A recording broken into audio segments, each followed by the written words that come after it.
I don't even know if anybody remembers this, but were you guys getting like iRobot vibes? Remember the 2004 Will Smith movie? The 3 rules and how each rule contradicted the other rule, and I'm sitting back going, this is really familiar. What is up, Fleet fans, and welcome back to my channel. Today we are talking about the brand new Russian series on Netflix, Better Than Us. I'm excited to talk about this and just let you guys know what it's about if you haven't heard of it, because I didn't actually know it dropped until somebody got in my comments section, thankfully, and said, hey Austin, it's on Netflix right now, but it's also 16 episodes, so it took me a bit longer to get through it. I finally got to it. I need your comments down below letting me know, did you guys enjoy this? Let's get into it. So in 2029, robots have become an ordinary part of human life. They help raise children, work as personal drivers, security guards. For most people, bots are just soulless machines that perform routine work, but they also become capable of emotions. A group of rebels known as the Liquidators reject life with the bots, and they are ready to shed human blood in their war against the machines. So like I said, based in the future, and they make an effort at the beginning to show you and showcase the fact that this, hey, is not set in the time that we're living in, although it's not really too much further in the future. I mean, 2029, that's 10 years from now, and you're telling me all of this stuff exists? Okay, it's a sci-fi show, we can get past these things.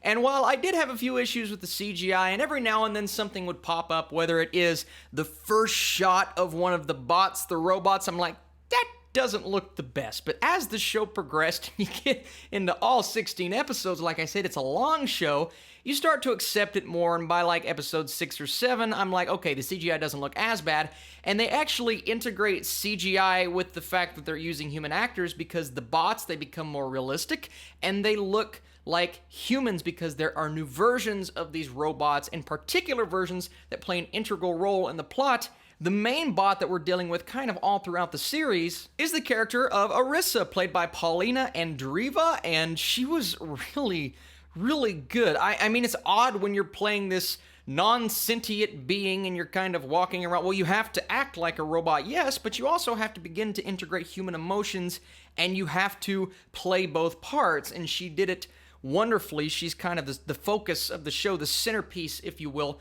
That and the character of Sonia, the daughter, who was also really good. She started out, I'm like, I don't know if this little girl's the best actor, but the further you get into it, the more you start to see the relationship between those two in particular develop, and it was really good. But the main character here we're dealing with is the character of Zafranov, Georgy Zafranov, and I really enjoyed his presence. It took me a bit to get on board with what he is doing as a character, because this show starts out, I'm gonna go mild spoilers here, just things that happen in the first few episodes. He tries to cover up a murder in the beginning, and that kind of spawns this manhunt all throughout the series, and it progressively gets worse and worse and worse, and people actually start to get hurt, all because of what happened in the beginning. But he is not necessarily the bad guy here. He makes bad decisions, his marriage is not in the best shape, he doesn't care as much about his daughter as he should, but a lot of that has to do with the fact that she resents him for certain reasons, but you're still kind of rooting for him because he's such a likable character. And he does start to accept Arissa as a character. She kind of gets thrown on the family, and they have to work a few things out here and there, but she begins to work with him in a certain way that I thought was really cool and inventive.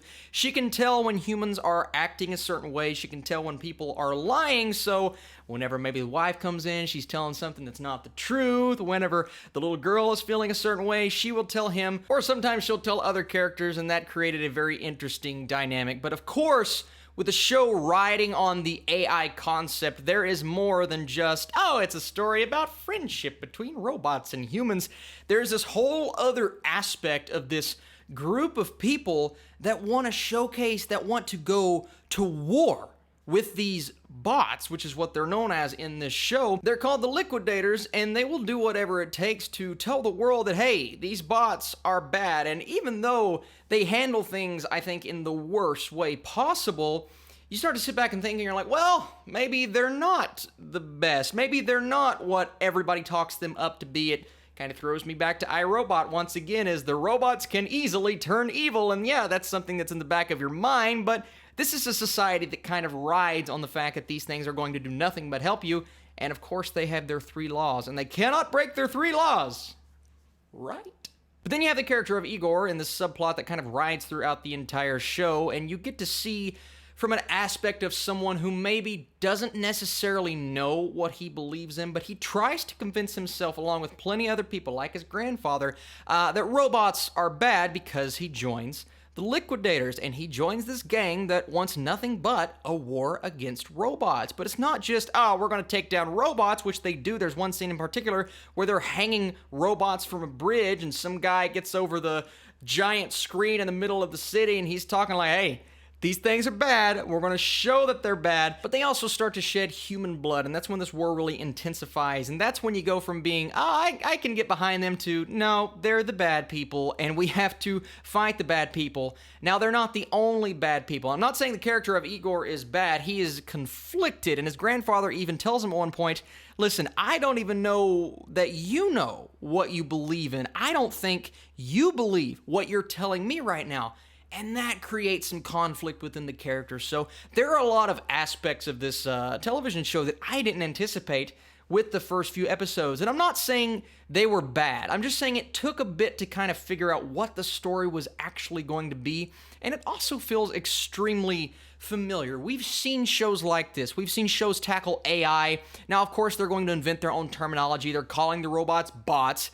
But it does go in a different direction, and by the time you get into episode 6, 7, and maybe episode 8, you're like, what? They're doing a reality show with the robots, and they're trying to get a particular robot to win that reality show to showcase the fact that you can... I don't want to get too far into the plot because it caught me off guard, and you can discover things along the way that maybe you're not anticipating. So I do think this is a show that's maybe worth checking into. It's a recommendation for me, but know that it's going to take a few episodes to kick in, and it is 16 episodes long. Now, I looked on IMDb, and it says season 1 is 8 episodes, and then season 2 is 8 episodes, but Netflix says season 1 is 16 episodes, so I don't know if this is truly season 1, but I'm going to say that because Netflix says that.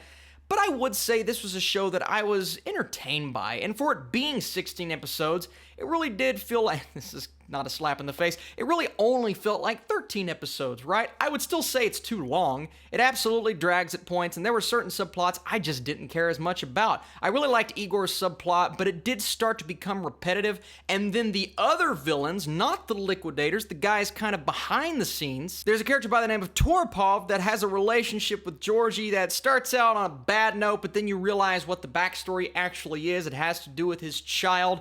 Then you figure out that he has something to do with children. So you start to dive into these characters. You're like, oh, good guy, bad guy, but good guy. And it really is a bit more interesting than I thought it was going to be. It's not a show that I'm going to go around clamoring about or saying, this is the best show I've seen on Netflix, but it's a solid series. It's one that comes from Russia and does add a bit to the AI genre. And like I said, even though that first episode, I'm like, special effects, I don't know. By the time you get midway through the season, the special effects were really good. The CGI was great. And the makeup is something I want to talk about. The makeup was brilliant. I mean, it looks so good. The costume design, everything, and just the look of the show in general. The filmmaking was almost there for me. There were certain scenes when you could see the lighting, like the artificial lighting on the characters, but the entire design and the color complex I thought really worked for this futuristic representation of what this show was trying to do. So overall, pretty solid series. I enjoyed myself. A bit too long, a few problems here and there, but one that I would say if you enjoy futuristic storytelling,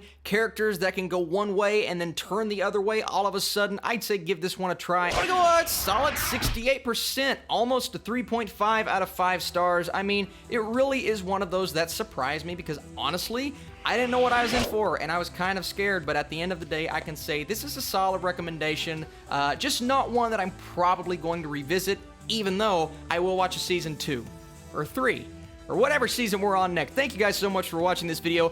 A lot of videos coming out this week. A Batman fan cast video. We're talking Disney Plus, my most anticipated shows on that platform very soon. And of course, Ready or Not, Angel Has Fallen. A lot of things we're talking about. Thank you so much for watching this, and I'll see you very soon.